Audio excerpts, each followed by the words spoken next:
وما أوجب علينا فيها من الطاعات وقسمه لأهلها من العطاء في يوم الجزاء إنه هو العزيز الحكيم.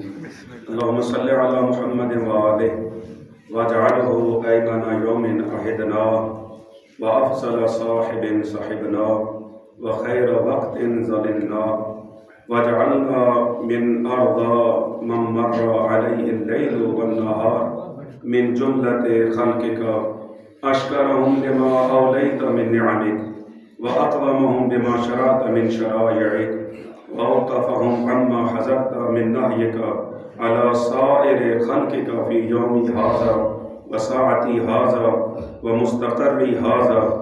إني أشهد أنك أنت الله الذي لا إله إلا أنت قائم بالقسط عدل في الحكم رؤوف بالعباد، وأن محمدا عبدك ورسولك وخيرتك من خلقك حملته رسالتك فأداها وأمرته لصلاة الجمعة لأمته فنصح لها. اللهم صل على محمد وآله أكثر ما صليت على أحد من خلقك واجزه عنا أفضل وأكرم ما جزيت أحدا من أنبيائك عن أمته إنك أنت العزيز الحكيم. يا عباد الله اتقوا الله ونظم أمركم أوصيكم بتقوى الله ونظم أمركم. خداوند منان بحق علیہ کرم صلی اللہ علیہ وسلم 12ویں آقا کے ظہور میں تعجیل فرما. خداوند منان ان کے یاران و انصار میں سے قرار دے. خداوند منان ہمیں اسلام کی بول بالا کے لیے تشیع کی عظمت کے لیے اقدامات کرنے کی توفیق عطا فرما. خداوند منان عالم اسلام عالم تشیع کی نصرت فرما. خداوند منان پاکستان ایران کی حفاظت فرما. خداوند منان مظلومین فلسطین کی حفاظت فرما. ان دعاؤں کی قبولیت کے لیے بلند تر صلوات پڑھ لیجیے.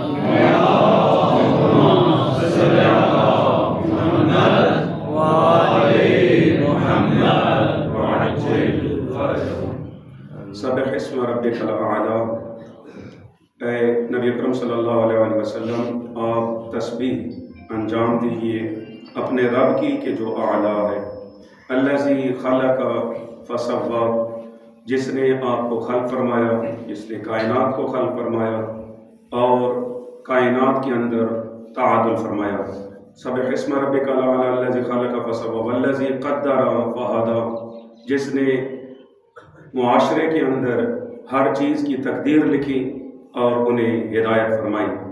اس کا نتیجہ والذی اخرج المرعى، جس نے سبزے کو اگایا فجعلہ غثاء احوى، نتیجتاً وہ سبزہ پھلا پھولا اور آخر میں بالکل کھایا ہوا بھوس بن گیا.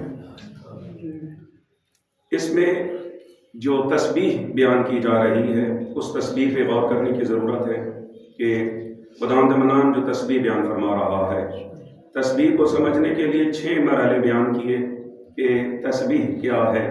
6 مرحلے اگر انجام پائے جا رہے ہیں تو وہ تسبیح ہے. اگر 6 مرحلے انجام نہیں پائے جا رہے، ایک بھی سکپ ہو رہا ہے تو وہ تسبیح کامل تسبیح نہیں ہے. تسبیح کا ویسے معنی جو لغت کے لحاظ سے کہ انسان اگر پانی میں چھلانگ لگائے، دریا میں چھلانگ لگائے اور پانی میں غوطہ خوری کرے اور پانی میں چھلانگ لگا لے تو پانی سے نکل کے جو باہر آتا ہے اور بالخصوص وہاں پر تیراکی کرتا ہے اور لگاتار ایک سپیڈ سے تیراکی کرتا ہے، اس سپیڈ سے تیراکی کو سباحہ کہا جاتا ہے. تسبیح اسی معنی میں سے ہے کہ انسان کہ جسم کے اوپر جس طریقے سے انسان سباحہ اور غسل کرتا ہے اور تیراکی کرتا ہے تو اس کو 2 چیزیں حاصل ہوتی ہیں. ایک اس کی جسم کے اندر طہارت حاصل ہوتی ہے کیونکہ اس نے غسل کر لیا ہے، پانی میں چھلانگ لگا لی ہے، اور دوسری اس کے اندر سرت آ جاتی ہے. 2 چیزیں، ایک اس کی طہارت آئے اور طہارت کے بعد سرت آئے. اگر یہ 2 چیزیں حاصل ہو رہی ہیں کہ جس طریقے سے انسان تیراکی کرے تو تیراکی ایک مستحب عمل ہے، مستحب کاموں میں سے جس طریقے سے تیراکی ہے، گھوڑ سواری ہے، ان کاموں میں سے ایک تیراکی ہے. تیراکی 2 کام اس میں ایٹ اے ٹائم ہوتے ہیں، ایک طرف سے طہارت، دوسری طرف سے انسان کے اندر پھرتی، یعنی اگر تیراکی کر لے آدھا گھنٹے تو اس کو سمجھ لیں کہ 2 گھنٹے اس نے ورزش کی ہے۔ 2 گھنٹے کی ورزش سے بہتر ہے وہ 10 منٹ 15 منٹ کی اگر تیراکی کر لے، لگاتار تیراکی کرے تو پورا جسم ایکٹیو ہو جاتا ہے، پورا جسم فعال ہو جاتا ہے۔ ہماری ایک مہم ترین ضرورت وہ ایک ورزش آہستہ آہستہ جو دور آتا جا رہا ہے، گھر سے نکل نہیں رہا، گھر سے موبائل نے پھنسایا ہوا ہے، ٹی وی نے پھنسایا ہوا ہے، باہر نکلتا ہے تو موٹر سائیکل، وہ دودھ لینے بھی جا رہا ہے تو موٹر سائیکل، سبزی کچھ کام کرنے بھی جا رہا ہے، حالانکہ 2 گلیاں باہر جانا ہے تو وہ 2 کام اس کے لیے بھی موٹر سائیکل، ہر چیز یعنی وسائل، گاڑی، ان چیزوں پہ جس سے ورزش نہ ہونے جیسی رہ گئی ہے۔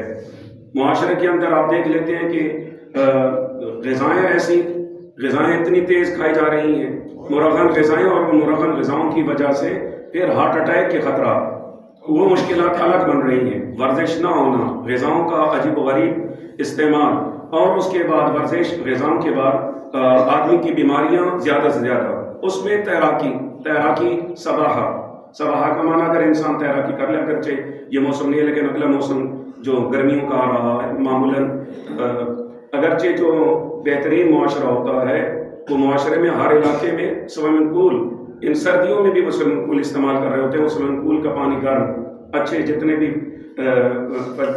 بہترین شہر جو بڑے شہر ہوتے ہیں ان شہروں میں گورنمنٹ یا خود علاقے والے وہ ڈیمانڈ کے اوپر ہوتا ہے کہ ڈیمانڈ کتنی ہے اس کے مطابق اس کو سلسلہ چلایا جاتا ہے۔ بہرکیف سباحہ کا معنی تیراکی، جس سے 2 چیزیں حاصل ہوتی ہیں، ایک اس کی تیراکی میں سے سب سے پہلے طہارت، اور طہارت کے بعد سرت۔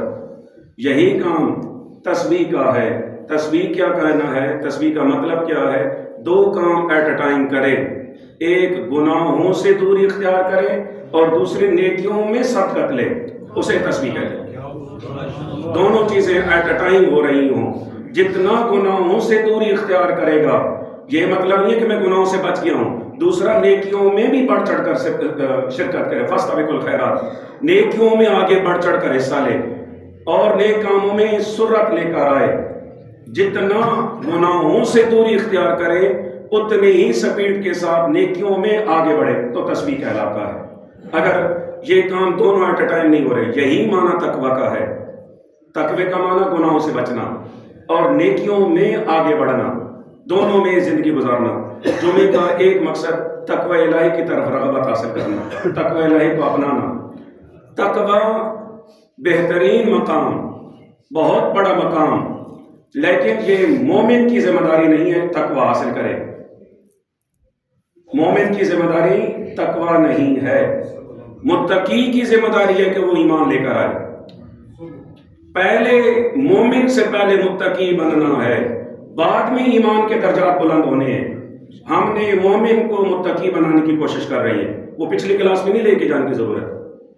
مومن اس نے اگلی 10 منزلیں طے کرنی ہے، اس نے جناب عمار یاسر کی طرف، جناب سلیمان فارسی کی طرف، جناب مالک اشتر کی طرف بڑھنا ہے مومن نے، نہ کہ اس کو پچھلی کلاس میں بھیج دیا جائے۔ پہلا کلاس تقوی کی ہے، تقوی کی منزل پہ فائز ہوگا، پھر کوئی شروع ہوتی ہے ایمان کی گفتگو، نہ کہ ایمان پہلا مرحلہ۔ یا ایھا الذین اتقوا آمنوا، اے متقی لوگو آپ کی ذمہ داری ہے ایمان حاصل کرو۔ سورہ مائدہ 3 دفعہ کہا گیا اے متقی لوگو آپ کی ذمہ داری ہے ایمان حاصل کرو۔ جب وہ ایمان حاصل کر لیتا ہے پھر کہ اگلے مراحل ہے، جیسا کہ سورہ بقرہ کے اندر ہم اپنی گفتگو کی طرف واپس بھی آنے بہت دور بھی چلے گئے کہ سورہ سبح اسم ربک الاعلیٰ پہ گفتگو کہ تسبیح کا معنی سبح اسم ربک الاعلیٰ، کہ ان گناہوں سے، لغزشوں سے، خطاؤں سے، نجاستوں سے، جتنی بھی نجاستیں ہیں ان سے دوری اختیار کرے اور نیک کاموں کی طرف آگے بڑھے، تو یہ تسبیح کہلاتی ہے۔ اب تسبیح کے معنی آگے 4-6 سے بیان کیے جا رہے ہیں۔ نمبر 1 وہ رب کہ جو سب سے پہلے کہ آپ نے اپنے رب اعلیٰ کی تسبیح کرنی ہے۔ قرآن مجید میں جہاں کہیں بھی لفظ رب نظر آ جائے تو ہم نے وہاں پر اپنے عقیدے کا اظہار لازمی کرنا ہے۔ جس طریقے سے حدیث میں ملتا ہے کہ انسان قرآن مجید پڑھے تو قرآن مجید کے آداب 2 آداب ہیں کہ جہاں کہیں بھی جہنم کی آیات نظر آئیں تو وہاں سے جہنم کے چھٹکارے کی دعا مانگے، اے اللہ مجھے جہنم سے دور فرما۔ جیسا کہ پورا کا پورا رمضان ہر نماز میں اور ہر دعا میں وہاں پر ذکر ہے، اے اللہ مجھے جہنم سے دوری اختیار فرما۔ جہنم سے دوری کی دعا پورا رمضان ہم جتنی بھی دعائیں پڑھیں گے، ہر دعا میں اور تقریباً اوورال نہیں تو کہیں تو 90% جتنی بھی دعائیں ہیں ان میں ایک دعا لازمی شامل ہے، وہ جہنم سے دوری۔ جہنم سے دوری ایک مہم ذمہ داری، جتنا گناہوں سے دوری اختیار کرے گا اتنا جہنم سے دوری اختیار کرے گا۔ اگر گناہوں کی طرف کوئی لپک رہا ہے تو وہ سمجھ لے کہ وہ جنت کی طرف نہیں جہنم کی طرف جا رہا ہے۔ قرآن مجید کی تلاوت کے آداب، جہنم کی جتنی بھی آیات آئیں تو وہاں سے جہنم سے چھٹکارے کی دعا مانگے، اور جہاں کہیں بھی قرآن مجید میں جنت کی آیات آ جائیں وہاں پر جنت کی دعا مانگی جائے، اے اللہ مجھے جنت نصیب فرما۔ قرآن مجید بھی پڑھ رہا ہے، آیات جنت اور آیات جہنم میں 2 قسم کی دعائیں مانگنا، یہ اس کی ذمہ داری ہے۔ یعنی انسان اپنی دعائیں مانگ رہا ہے تو ان دعاؤں میں جس طریقے سے جنت اور جہنم میں قرآن مجید کے آداب ہیں، قرآن مجید کے آداب میں آگے بڑھتا ہے۔ اب گزارش یہ کرنا چاہ رہی ہیں کہ ہم سب اسم ربک الاعلیٰ تسبیح میں ہم نے 2 کام کرنے، 2 کاموں میں سے ایک کام ہمارے پاس کہ گناہوں سے دوری اور دوسرا کام نیکیوں کی طرف، اور ان میں سے لفظ ایک رب آ جاتا ہے۔ رب کا جیسے قرآن کی جو بھی آیت مجیدہ جہنم کی ہے اسے دوری، جنت کی آ جائے اس کے قرب، اور جہاں جہاں قرآن مجید میں لفظ رب آئے وہاں پر اپنے عقیدے کا اظہار کرنا ضروری ہے۔ جہاں جہاں لفظ رب آئے کہ 3 صفتیں گزارش کی ہوئی ہے، 3 صفتیں اہل بیت علیہ السلام نے فرمایا ہے کہ 3 صفتیں ایسی ہیں وہ ہم اہل بیت کو آپ نے نہیں دینی۔ اگر 3 صفتیں اہل بیت علیہ السلام کو دے دی وہ مشرک ہے۔ جو ہی لفظ رب کا نام آ جائے، لفظ رب کی صفت آ جائے، اپنے عقیدے کا اظہار فرمانا ہے کہ رب وحدہ لا شریک ہے، خالق وحدہ لا شریک ہے، رازق وحدہ لا شریک ہے۔ رازق اللہ کے علاوہ کوئی بھی نہیں ہے، کسی ذات کو اللہ کے علاوہ رازق کی صفت کوئی دے رہا ہے اور کہہ رہا ہے کہ فلاں ذات رازق مستقل ہے، وہ مشرک ہے۔ اگر کوئی یہ کہہ رہا ہے کہ فلاں رازق کے بعد خالق ہے، وہ خالق ہونے کی صفت اللہ کے علاوہ کسی کو دے رہا ہے، وہ مستقل ہے ذات، وہ مشرک ہے۔ اللہ کے علاوہ کسی کو رب کہہ رہا ہے اللہ کے علاوہ، وہ مشرک ہے۔ جو ہی لفظ رب قرآن مجید میں آئے اپنے عقیدے کا اظہار کیا جائے، میں اے اللہ تجھے وحدہ لا شریک، تجھے ہی رب مانتا ہوں، تجھے ہی خالق مانتا ہوں، تجھے ہی رازق مانتا ہوں۔ رب کے معاملے میں بھی محتاط ہو جاتے ہیں، بالآخر خالق کے معاملے میں محتاط ہو جاتے ہیں، لیکن اعلان مجالس میں کہتے ہیں میں جی فلاں کو، امیر علیہ السلام کو رازق مانتا ہوں، کوئی مجھے روک کے دکھائے۔ یہ ان لوگوں سے کنارہ کشی اختیار کرنا ضروری ہے۔ آج یہ رازق پہ لے آئیں گے، کل خالق پہ، پرسوں رب پہ لے آئیں گے، یہ آہستہ آہستہ اسی طرف لے کے جانا ہوتا ہے۔ برکر سبح اسم ربک الاعلیٰ، تسبیح رب الاعلیٰ کی تسبیح کرنا۔ جو ہی لفظ رب آئے تو اپنے عقیدے کا اظہار لازمی کیا کریں۔ یہ رب کا بالخصوص لفظ، کہ یہ 3 لفظوں سے اتنا ہمارے انشاءاللہ مومن قیس ہوتا ہے، وہ کسی کے دھوکے میں نہیں آتا، کسی کے ورغلانے میں نہیں آتا، لیکن ان کی کوششیں ہیں کہ رب کی صفت کسی کو دینے کی کوشش کرتے، خالق کی صفت کسی کو، رازق کی صفت کسی کو۔ ہم نے اپنے عقیدے میں، ہم پہلے بھی مضبوط تھے، ہم مضبوط ہیں اور مضبوط رہیں گے، کسی کے لگی لگتی باتوں میں ہم نے نہیں آنا اور نہیں آئیں گے انشاءاللہ۔ آواز بلند صلوات اللہم صلی علی محمد وعلی محمد۔ جہاں غلطیاں ہوتی ہیں وہاں پر اصلاح کی ضرورت ہوتی ہے، نہ کہ کوئی ایسا کہا جاتا کسی کی توہین ہوئی ہے، کسی کی بےعزتی۔ غلطیوں کی اصلاح کی ہمیشہ ضرورت ہوتی ہے۔ اب ہر دفعہ ہم اس باس میں نہیں داخل ہونا چاہتے، وہ بزرگان بہتر سمجھتے ہیں کہ ان مسائل کو کیسے حل کیا جا سکے۔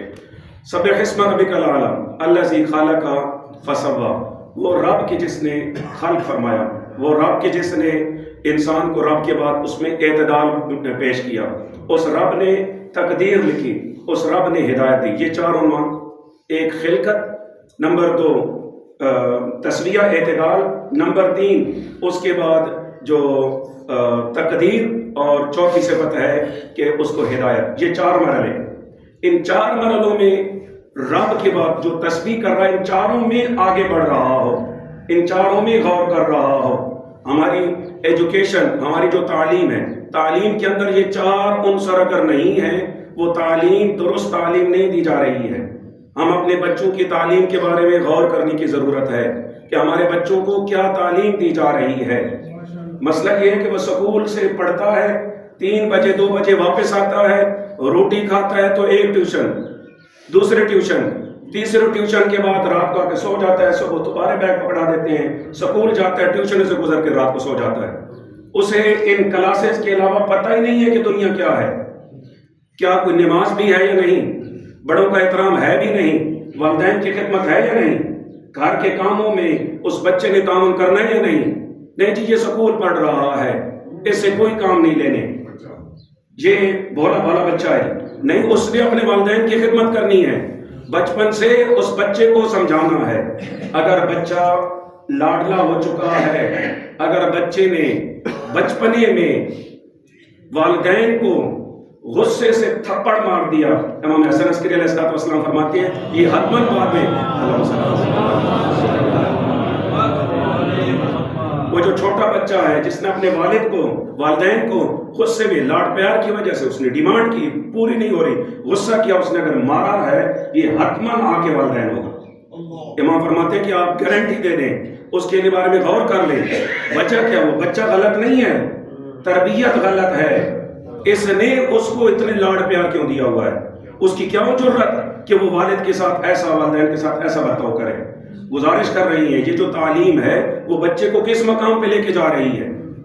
یہ تعلیم کہیں پہ اتنا اس کو سوار نہ کر دے کہ وہ والدین کے ساتھ 1 to 1 ہو رہا ہو، آمنے سامنے آ رہا ہو. اس تعلیم کا کوئی فائدہ نہیں ہے کہ لاڈ پیار اتنے کہ والدین کے ساتھ ایسا آ رہا ہو. ہمیں اس تعلیم پہ غور کرنے کی ضرورت ہے. اگر بچے میں ایسی ضرورت آ رہی ہو، ایسے اقدامات آ رہے ہوں، تعلیم کے لیے 4 عنصر، اس کے اندر آیا کریٹیوٹی، اس کے اندر خلاقیت ایجاد ہو رہی ہے یا نہیں، آیا کسی کام کو درست طریقے سے انجام دے رہا ہے یا نہیں، اس کے اندر کیا ایکٹیویٹی جو اس کے اندر خلاقیت کا عنصر پیدا ہو رہا ہے. اگر تعلیم کے نتیجے میں ایک کام اسے دیا جائے، وہ آیا سدھار کے کام انجام دے پا رہا ہے یا نہیں.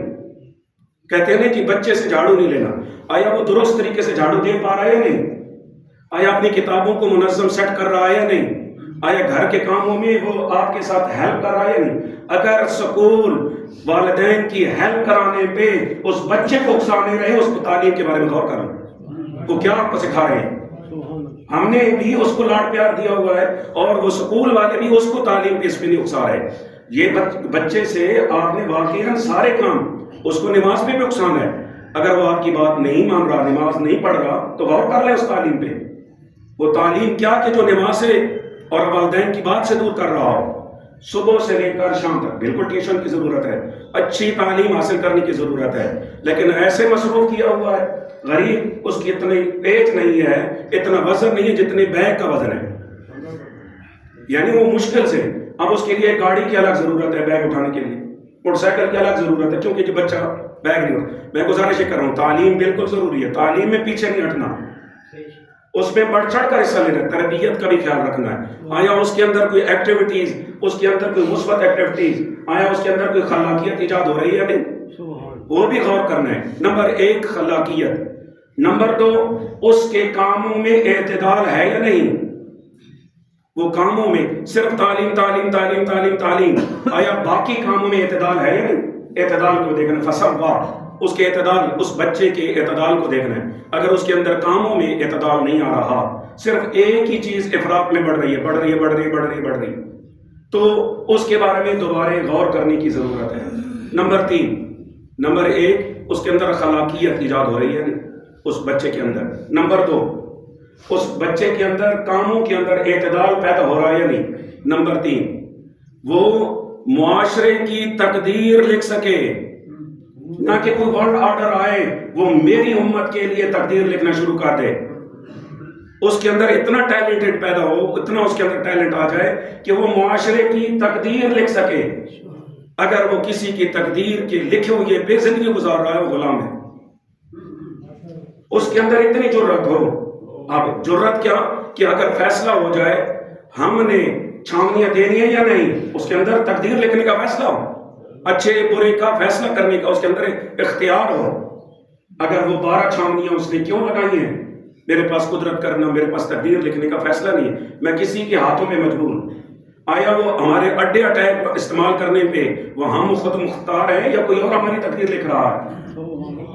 کیا ہمارے علاقوں میں جو چاروں طرف سے جو آتے ہیں اور آ کر ہمارے علاقوں کو استعمال کرنا چاہتے ہیں، آیا اس کے بارے میں ہم نے فیصلہ کرنا ہے یا نہیں؟ اگر ہم نے گھر کے اندر بچے کو تقدیر لکھنے کی تعلیم دی ہے نا، تو ہم اپنے بڑوں کو مجبور کرا سکتے ہیں کہ ہماری تقدیر کیا ہے۔ ہم نے اپنے بچوں کو تقدیر لکھنے کی تربیت ہی نہیں دی ہے، وہ غلام سے غلام تر بنتے جا رہی ہیں۔ کون تقدیر لکھ رہا ہے؟ تقدیر لکھنا پہ کے بعد نمبر 3 چوتھی جو بات ہے، تعلیم کے بعد تعلیم میں اس کے اندر خلاقیت، اعتدال، تقدیر لکھنے کے بعد وہ خود بھی ہدایت یافتہ ہو اور معاشرے کو بھی ہدایت یافتہ کرے۔ وہ ہدایت آخری اس کا ہدف ہدایت ہو، وہ جو مطلوب تک پہنچنا ہو، والدین بھی مطلوب تک پہنچے ہوئے ہوں اور وہ بچے کے اندر بھی اتنی صلاحیت ہو کہ وہ جو مطلوب ہے، وہ مطلوب امام زمان جو طرف شریف سے ملاقات ہے،